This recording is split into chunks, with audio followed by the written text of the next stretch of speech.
നമ്മുടെ ജനാധിപത്യം ആകാശത്ത് നിന്ന് പൊട്ടിവീണ വാക്കുകളല്ല. അത് സ്വാതന്ത്ര്യ സമര സേനാനികളുടെ ചോരയിൽ എഴുതി വെച്ച വാക്കുകളാണ്.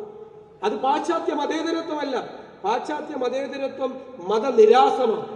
ഇന്ത്യയുടെ മതേതരത്വം മതങ്ങളെ ഉൾക്കൊള്ളലാണ്.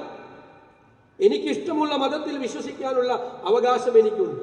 ഞാൻ ആ ഇഷ്ടമുള്ള മതത്തിൽ വിശ്വസിക്കുമ്പോൾ തന്നെ എന്റെ സഹോദര മതത്തിൽപ്പെട്ട ഒരാളുടെ നേർക്ക് ആരെങ്കിലും കൈവിരൽ ചൂണ്ടിയാൽ അവനേക്കാളും മുമ്പിൽ നിന്ന് അവനെ സംരക്ഷിക്കുമ്പോഴാണ് ഇന്ത്യയുടെ മതേതരത്വം അർത്ഥപൂർണമാകുന്നത് എന്നുള്ള തിരിച്ചറിവാണ് നമുക്കുണ്ടാകേണ്ടത്.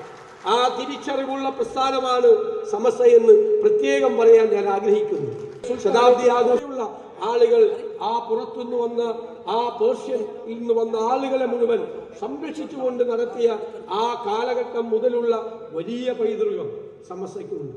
സമസ്തയുടെ ആ സാന്നിധ്യം ഞങ്ങൾക്കെല്ലാം ആശ്വാസമാണ്, ഞങ്ങൾക്കെല്ലാം കരുത്താണ്, ഞങ്ങൾക്കെല്ലാം വലിയ ആത്മവിശ്വാസമാണ് എന്ന് പ്രത്യേകം ഞാൻ പരാമർശിച്ചുകൊണ്ട് ആ മതേതര മൂല്യങ്ങളെ സംരക്ഷിക്കാൻ, ഭരണഘടനാ മൂല്യങ്ങളെ സംരക്ഷിക്കാൻ വിട്ടുവീഴ്ചയില്ലാത്ത മതേതരത്വം ഉയർത്തിപ്പിടിച്ചുകൊണ്ട് മുന്നോട്ട് പോകും എന്ന വാക്ക് മാത്രം നിങ്ങൾക്ക് നൽകിക്കൊണ്ട് ഞാൻ എൻ്റെ വാക്കുകൾ ചുരുക്കുന്നു.